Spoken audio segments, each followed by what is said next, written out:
Evangelho segundo São Lucas. Naquele tempo, tendo se juntado uma grande multidão de povo, e tendo ido ter com ele de diversas cidades, disse Jesus esta parábola: Saiu o semeador a semear a sua semente, e ao semeá-la uma parte caiu ao longo do caminho, e foi calcada, e as aves do céu comeram-na. Outra parte caiu sobre o cascalho, e quando nasceu secou, porque não tinha umidade. E a outra parte caiu entre os espinhos, e logo os espinhos que nasceram com ela a sufocaram. E outra parte caiu em boa terra, e depois de nascer deu fruto a 100 por 1. Dito isto, exclamou: quem tem ouvidos para ouvir, que ouça.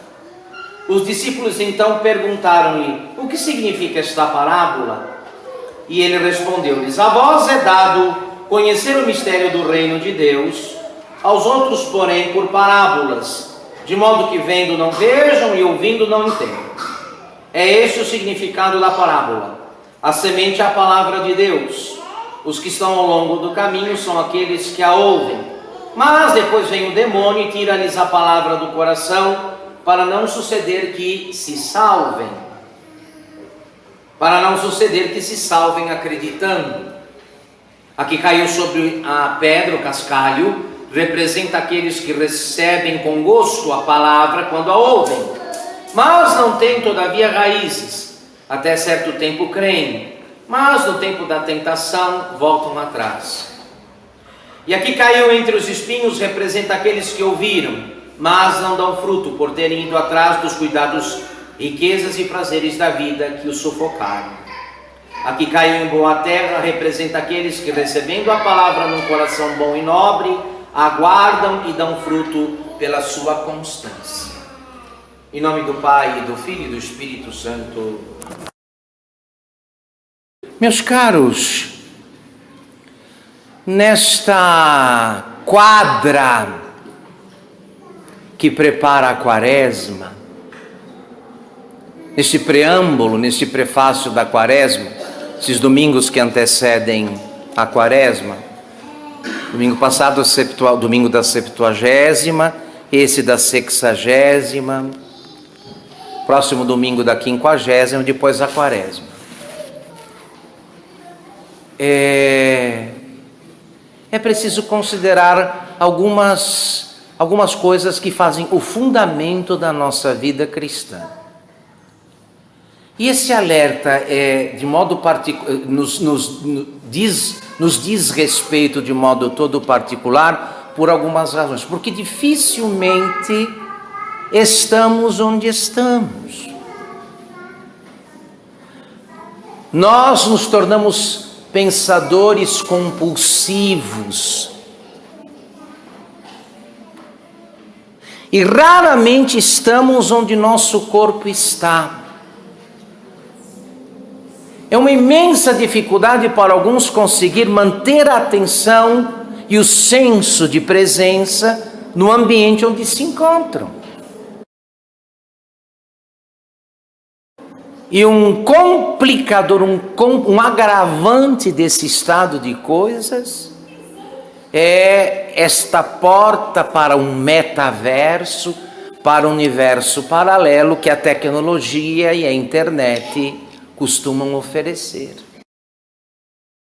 Você imagina, você sonha, e você vai encontrar diversos ambientes aliados da sua imaginação e dos seus sonhos, não importa quais, aqui.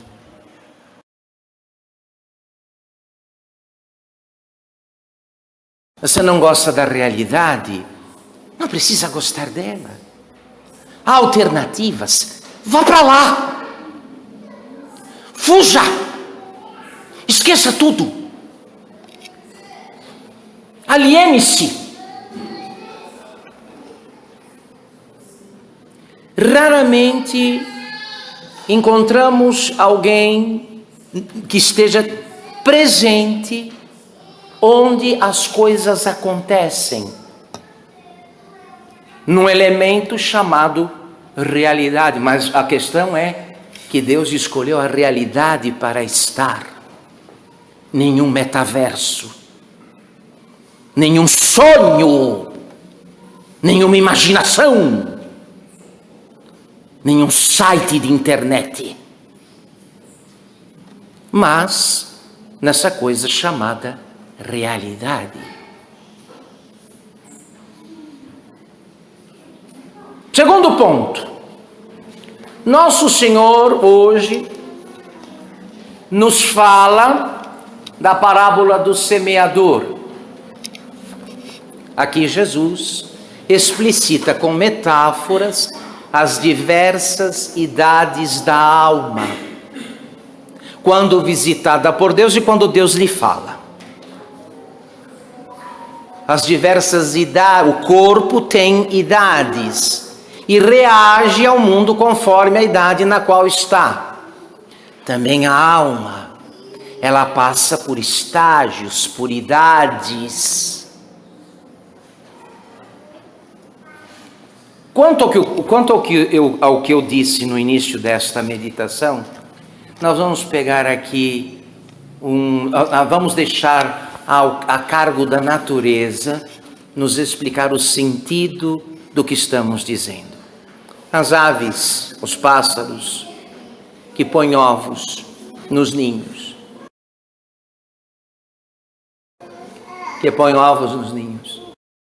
Presta bem atenção. Só eclode uma nova vida do ovo posto se uma ave antes chocou o ovo, ficou sobre ele, gastou tempo sobre ele. Os senhores compreenderam? Então ninguém presuma fazer qualquer tipo de progresso nas coisas de Deus. Por exemplo, aqui, vamos pegar. Os senhores estão vindo à Santa Missa, os senhores estão na Santa Missa. Esta é uma parte da obra em ordem à nossa conversão. Uma parte. A outra é aquela quando o senhor e a senhora, longe daqui, a quilômetros daqui, volta. E com o coração se assenta sobre as coisas que estamos dizendo. Então, meus filhos, o negócio é o seguinte: não adianta a pessoa sossegadamente volta para casa dizendo assim: nossa, eu fui à missa, escutei a pregação. Pois é, comunguei. Mas isto é o ovo posto. Se o pássaro, se a ave que põe um ovo não volta ao ovo para chocá-lo, não gasta tempo, pode perder a esperança, não vai sair nenhuma nova vida daquele ovo posto. A quantidade de favores, de graças e de luzes que recebemos da providência divina é algo inacreditável, imensurável. E por que tão pouco fruto? Por que tão pouco? Porque somos pensadores compulsivos. Normalmente, nossa atenção e nosso pensamento se voltam para as coisas que nos interessam, ou seja, aquelas que combinam com o nosso gosto, com o nosso prazer, com os nossos projetos. Não temos tempo para perder lembrando aquilo que foi falado numa missa ou que foi explicitado no sermão. Por isso, o estado espiritual de boa parte dos frequentadores de missa, se não for o mesmo, é pior do que aquele no qual se encontravam quando fizeram a primeira comunhão, há 40, 50, 60 anos atrás. Não fizeram não adiantaram 1 centímetro sequer.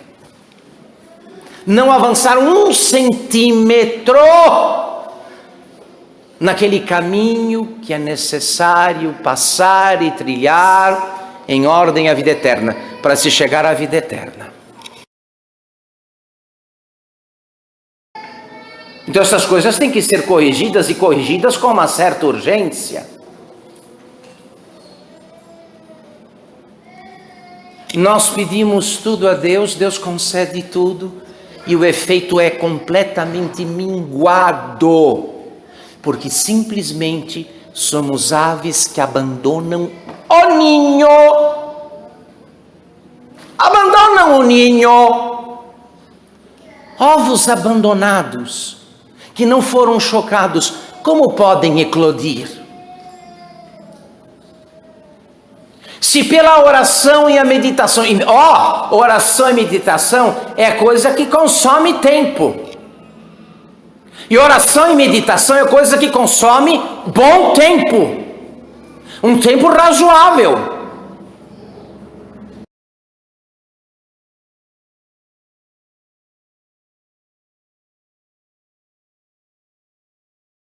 E esta mesmice vergonhosa, em que boa parte dos católicos se encontram, repetindo incontáveis vezes as mesmas confissões, acusando-se dos mesmos pecados, vem disso. Não tem tempo.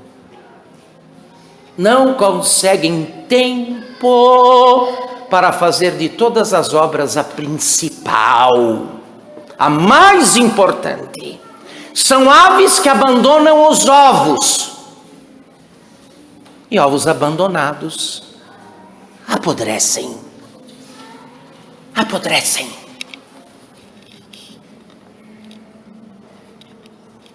Vamos ver se chegando aquele temível dia, e o som daquele dia, segundo as palavras de nosso Senhor, será o de choro e ranger de dentes. A música de fundo daquele temível dia vai ser choro e ranger de dentes. Vamos ver se essa desculpa esfarrapada que damos para nós mesmos e para os outros vai servir diante de Deus quando dissermos: eu não matei, eu não roubei. Se não matar e não roubar, será suficiente para nos fazer dignos da vida eterna, dignos do céu? Acho que não. Porque Satanás não tinha matado ninguém, não tinha roubado ninguém e parou nas profundezas do abismo. O diabo não matou ninguém, não roubou ninguém. No entanto, perdeu o céu.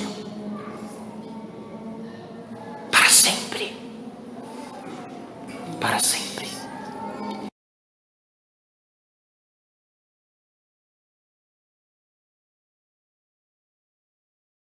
Eu gostaria, já que nos preparamos depois para aquela série de ações penitenciais que nos serão sugeridas durante o período quaresmal, para mortificar nossos gostos, nossa vontade rebelde, este cavalo rebelde selvagem chamado vontade própria, que não sabe fazer outra coisa a não ser galopar disparado para o abismo.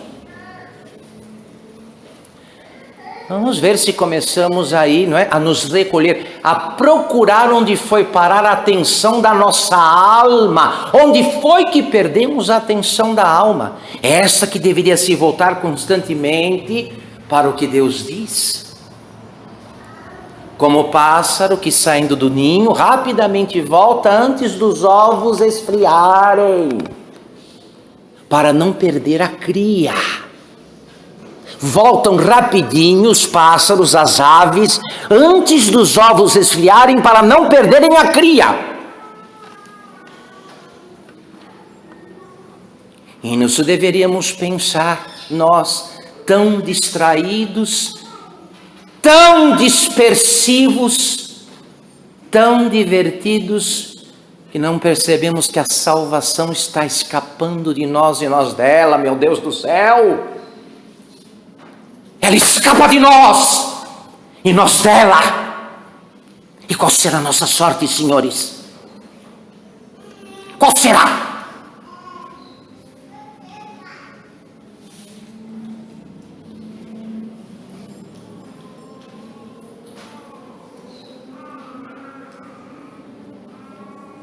já faríamos um bom progresso se, voltando a pôr em ordem a vida, colocando uma regra para o dia, guardássemos o tempo necessário para voltar ao ninho, o ninho da alma. O ninho da alma, onde o Espírito Santo de Deus realiza a obra dele, para que voltemos a ela.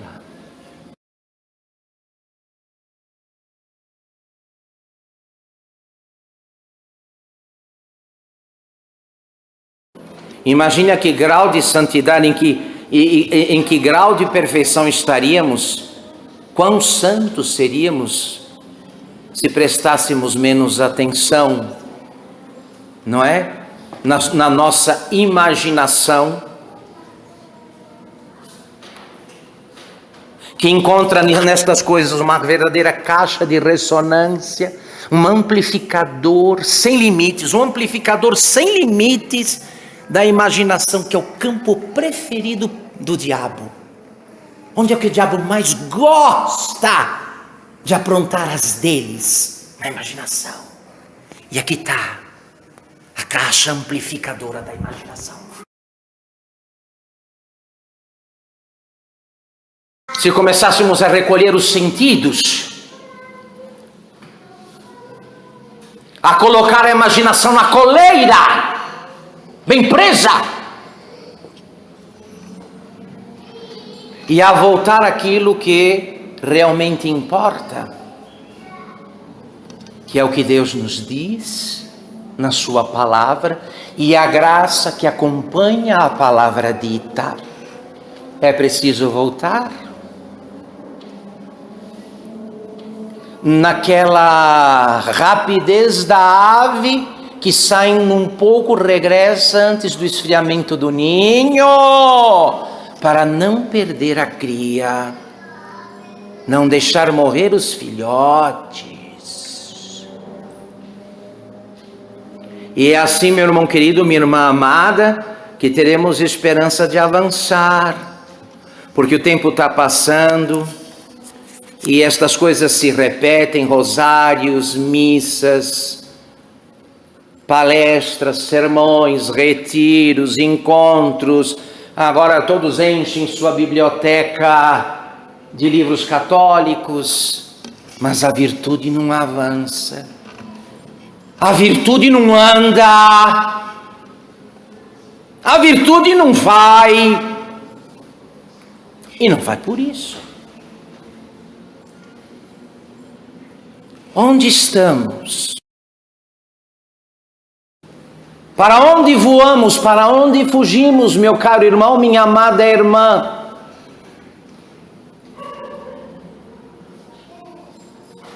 Quem não estiver dando a devida atenção, quem não estiver voltado com o coração, com a vontade, com o espírito para Deus, está fazendo o quê? Eis o que deve nos importar, meus caros. Nos preparamos para a Quaresma e, na sequência, para a celebração dos mistérios que nos salvaram na Semana Santa e na Páscoa. Teremos outra Quaresma. Hoje é o domingo da 60ª. Será que a providência nos concederá uma outra oportunidade como esta que temos neste ano? Talvez seja a última. É bom aproveitar. Qual será o nosso álibi? Quais serão nossas desculpas? Sobretudo nós mais velhos que já passamos dos 50 anos. Vamos dizer o quê? Que nos faltou tempo? Ah, não tive tempo. Quem não teve, quem depois de tantos anos não teve tempo para Deus, perdeu o seu tempo. Porque quem gastando o tempo que devia dar a Deus, gastou com o que não é Deus, gastou com nada, nada, nada. Porque nada é aquilo que não é Deus. Em nome do Pai, do Filho e do Espírito Santo.